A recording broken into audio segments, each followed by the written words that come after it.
Ito ang talaan ng mga ninuno ni Hesukristo na mula sa angkan ni David. Si David ay mula sa lahi ni Abraham. Si Abraham ang ama ni Isaac, si Isaac ang ama ni Jacob, at si Jacob ang ama ni Juda at ng kanyang mga kapatid. Si Juda ang ama ni Perez at Zerah, at si Tamar ang kanilang ina. Si Perez ang ama ni Hezron, at si Hezron ang ama ni Aram. Si Aram ang ama ni Aminadab, si Aminadab ang ama ni Nashon, at si Nashon ang ama ni Salmon. Si Salmon ang ama ni Boaz, at si Rahab ang kanyang ina. Si Boaz ang ama ni Obed at si Ruth ang kanyang ina. Si Obed ang ama ni Jesse at si Jesse ang ama ni Haring David. Si Haring David ang ama ni Solomon, ang ina niya ay ang dating asawa ni Uriah. Si Solomon ang ama ni Rehoboam, si Rehoboam ang ama ni Abijah, at si Abijah ang ama ni Asa. Si Asa ang ama ni Jehoshaphat, si Jehoshaphat ang ama ni Joram, at si Joram ang ama ni Uzziah. Si Uzziah ang ama ni Jotam, si Jotam ang ama ni Ahaz, at si Ahaz ang ama ni Hezekiah.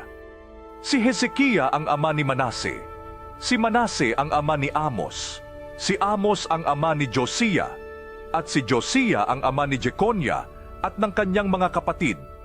Sa panahong ito, binihag ang mga Israelita at dinala sa Babylonia. Ito naman ang talaan ng mga ninuno ni Jesus matapos ang pagkabihag ng mga Israelita sa Babylonia. Si Jeconiah ang ama ni Shealtiel, si Shealtiel ang ama ni Zerubabel, at si Zerubabel ang ama ni Abiud.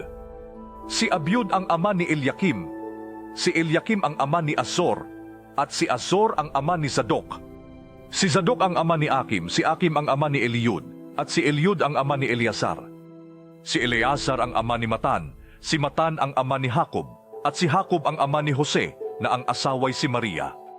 Si Maria ang ina ni Jesus na tinatawag na Kristo. Kaya may 14 na henerasyon mula kay Abraham hanggang kay David. May 14 na henerasyon naman mula kay David hanggang sa pagkabihag ng mga Israelita sa Babylonia. At may 14 na henerasyon din mula sa pagkabihag hanggang kay Kristo. Ganito ang pangyayari sa pagkapanganak kay Hesukristo. Si Maria na kanyang ina ay nakatakdang ikasal kay Jose. Pero bago pa sila ikasal, nalaman ni Maria na buntis siya sa pamamagitan ng banal na espiritu. Si Jose na magiging asawa niya ay isang matuwid na tao at ayaw nitong malagay sa kahihiyan si Maria.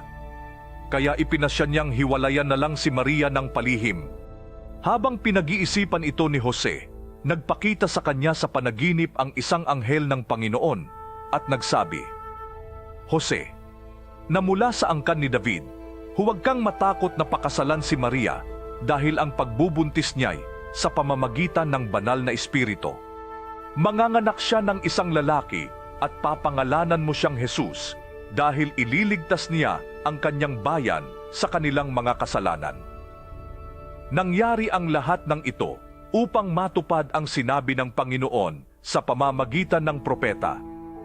Magbubuntis ang isang birhen at manganganak ng isang lalaki. Tatawagin siyang Emmanuel, na ang ibig sabihin, kasama natin ang Diyos. Nang magising si Jose, sinunod niya ang sinabi ng anghel at pinakasalan niya si Maria. Pero hindi siya sumiping kay Maria hanggang sa maipanganak nito ang sanggol. Nang manganak na si Maria, pinangalanan ni Jose ang sanggol ng Jesus.